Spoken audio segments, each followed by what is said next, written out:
Hello, everyone. So I am Kenesha Berry of BerryThoughtfulLife.com, relationship life coach. The relationship I help my clients get clear about is the relationship that they're having with themselves. So one of my favorite shows is Iyanla Fix My Life, and I know different people have different opinions about that show. I understand maybe you don't agree with her tactics, but you have to admit the work she's doing seems to be very effective.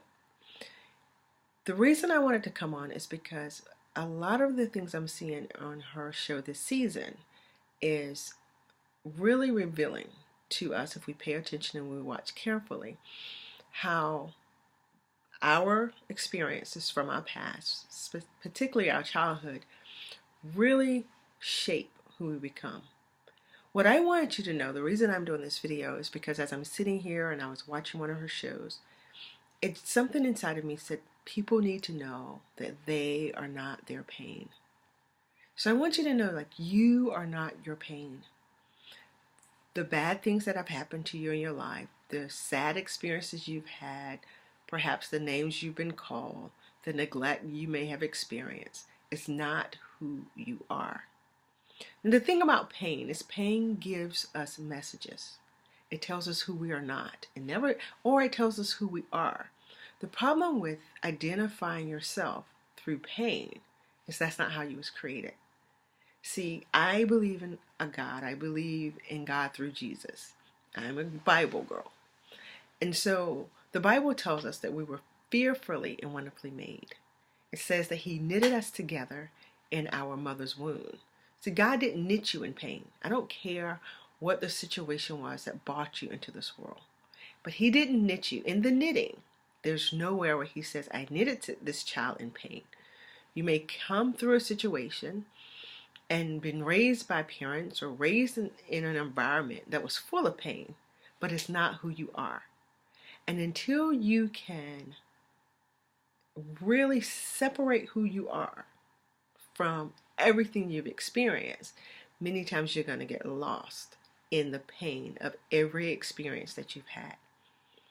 Now, ultimately, I do believe and I do know that Jesus is the ultimate healer, that your only full healing will come through God.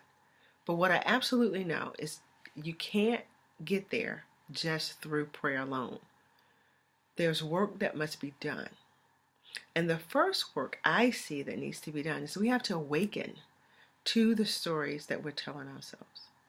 Because if you are wrapped in the belief that nothing ever good happens to you, that nobody loves you, nothing goes right in your life, everyone else is lucky but you, you have this belief in constant thought of who you cannot be, you're going to miss your healing. Not because God is trying to withhold something great from you, but because your mind is trapped in a pattern that keeps you locked in all of your experiences instead of looking at the experience and seeing the strengths that came out of them. See, when I say you're not your pain, it's not because it's a cute little title. It's because it's true.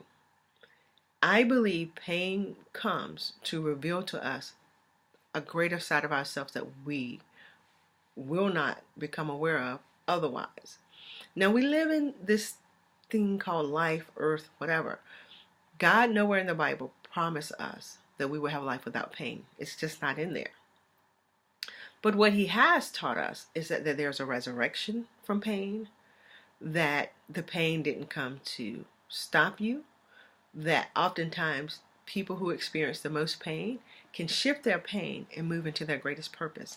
I think about stories like Joseph. If you're not a Bible person, just know that even there are people here on earth today that are walking this earth today, not just in history, that have experienced some extremely traumatic things. If you think about Oprah Winfrey, Tony Robbins, and I'm sure like I can name more. When you think about people who've gone through really hard times, and you wonder, at least I used to always wonder, what will make it so that a person who have been sexually abused as a child, been raped as an adult or as a child, was beaten and abused, left to abandoned by their parents, How can you have one person who have that experience and they find a way to tap into something inside of themselves and soar? They become a motivational speaker, or they own a business, or they become successful in the type of business that they want, or they build a beautiful relationship and beautiful marriages. How can a person who's experienced that go so far, but then another person can experience that, or even what some would say is even less, whatever their pain is? Because see, all pain is pain. We don't have to judge it and say, oh, well, my pain was greater than your pain, that's why I didn't overcome it. But then you have those people who experience pain, great or small, who they lose complete control of their life. They maybe take their pain and they drink it away, take drugs to numb it away. They zone out on life. They become the victim. Everybody in the world owes them something. What makes these two people differently? That has always been something that intrigued me. I always wonder, why are some people super successful, come out of the same type of limitations that others do, and other people can't seem to get it together? See, what I've learned is that there's a message in the pain. Some of us will get lost in that message and surrender completely to the pain. We may go to church every Sunday, we may pray, we may shout around and praise God, but we're still lost in the message of the pain. See, it's like there's a part of us that fully can't believe that our life can be better, that we can truly overcome what has happened to us. Then there are those who can say, okay, this happened to me, but this is not all of who I am. I will not build my life and my life mission on this horrible thing that happened to me. So I just want you to know today that you don't have to continue to live out of your pain. You don't have to build your entire existence on the really scary, nasty, bad things that happen to you. You can choose differently. Inside of you is all that you need, the power that you need. So as a Bible girl, one of the scriptures that I love says, greater is he that is in me, that is in the world. That gives me strength to believe, know, and understand that whatever I'm facing, there's an energy, a power, of love inside of me that's stronger than what's happening to me, and that's what's going on outside of me. But you got to be willing to tap into that power. And you got to be willing to shift the way you're seeing your life and those around you, and tap into the power instead of living in the pain. You can begin to create the life you want. I call it the awakening. I remember when I started going through this process and learning all of these new things about how I was kind of creating or having the life that I believed instead of having the life I wanted. And I started realizing or learning that I was limited by what I was experiencing in life, what I could have in life, the travel that I desire. I was limited to those things because I didn't believe it was possible.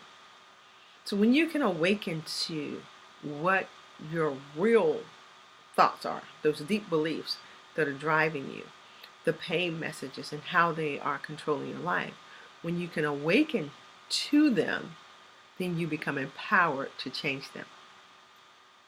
And when you move in your power, you begin to shape, design, and create the marriages you want, the relationships you want, the work environment that you need, the finances that you desire. You can do it. So I hope that this message has encouraged you. I hope it gives you this small inkling that you want to know more about this awakening, and that you're willing to tap in to figure out what it is. And just so happen, if you want some help and you're ready to do the real work that it takes to really go deep inside, to awaken to your greatness, contact me. I have an amazing program called Awakening to Your Best Self. It's called Awakening to the Real You. I love this program because my clients that have used this program get so excited about who they really are, that the life that they did not know exists could actually happen. They get busy about moving and making a difference in this world. And I know that you can too. So thanks so much for taking time to listen to my video. Listen, if this helped you at all, please share it out. Subscribe to my YouTube channel and stay connected with me. You can go to berrythoughtfullife.com, sign up for my newsletter, and just always stay connected. I'm Kenesha Berry with the Very Thoughtful Moment with berrythoughtfullife.com.